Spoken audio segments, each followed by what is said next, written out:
Let's see here. I'm in Salt Lake City, Utah. Not sure the exact address. I think I'm on some highway, but there's a sidewalk along the highway. Check this out down here. So there's a light rail car sitting there. It's kind of light rail car where you have to step up a couple of steps to get onto the car. I think this is the southern end of the line though. Plus it's a holiday, so there aren't a lot of trains running. Sounds like they have the air conditioner going though. Notice it's got the overhead power line called the catenary. So these are electric trains. Relatively simple and cheap to operate. This is a cool view. Okay, well. As you can see, it's got the big electrical connection called the pantograph on top. Nice wide shoe to connect to the power line, even when it's making curves, turns, or whatever. So there's two tracks here for the light rail. Notice this third track doesn't have a power line over it. Suspicious, isn't it? And then over here, these two tracks, this is the commuter rail. I forgot what they call the commuter rail here. The trains, it's a holiday, so the trains only run once every hour each direction. What's weird, I see a green light up there and a red light up there. I don't know why, the trains just went by both directions, so it's going to be almost an hour before a train comes on either track. Not sure what the point of having a red or green light is if there's no train. And then over here, this is the Rio Railroad, the, what's it called? Union Pacific. Notice there's a steam locomotive over there, 4014, pulling 3 tender cars, then a diesel electric locomotive, and then about 15 somewhat historical cars.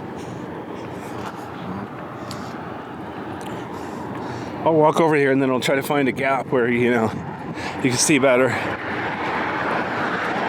I don't know how well you can see, but about half a mile to the north here, the railroad makes a big three-way. So basically, if you look underneath that far overpass, there's a freight train going by from my right to my left, so it's westbound. And it's holding double-stacked shipping containers. Interesting indeed. Awesome. So this is here the where they're going to park the train for the night. I think it's supposed to be on display for tomorrow, but I'm not sure exactly what they're doing with it tomorrow.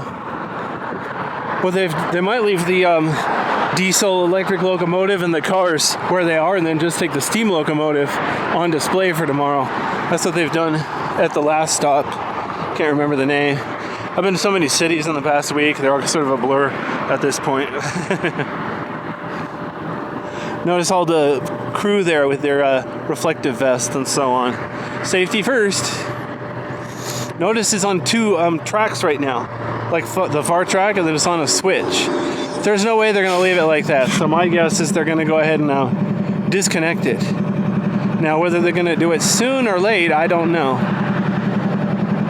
Notice those 2 guys in front of the train on the tracks. I bet they have a purpose, but I have no idea what that would be. It's a little noisy. I'm not going to try to yell, "Hey you, what are you doing down?" Oh, I see they're refueling the locomotive for one thing. See if I can find a better view to prove it. Okay, now this is what we call a good view right here. What's funny, I'm the only one up here.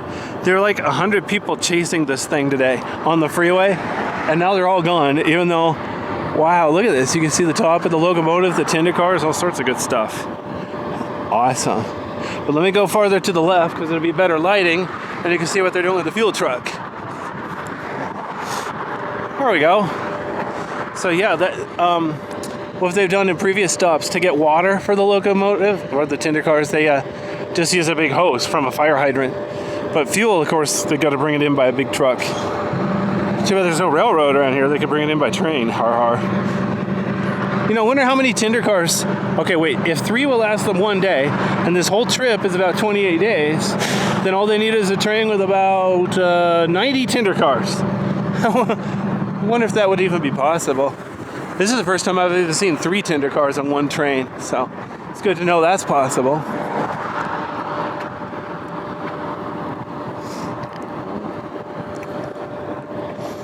Notice the sign just before there, X means crossing. So normally that would mean to blow the whistle. So there'll be a W to blow the whistle. But QZ means quiet zone, which means they don't have to blow the whistle. Of course, they're authorized to if there's some sort of emergency. There have been a lot of people trespassing today, trying to get better views of the railroad, better views of the train. I haven't seen any arrests, but I've definitely seen people chased away. Some of them somewhat politely, and some of them not so politely. Personally, I'm one of those people. I say I try please once. If please doesn't work, don't blame me for what happens next. Anyway, cool. All right, I'm not going to stay here and watch. It's 85 degrees Fahrenheit out here, etc. Plus, I already got a view of this in the previous city. Same song, second verse, same as the first.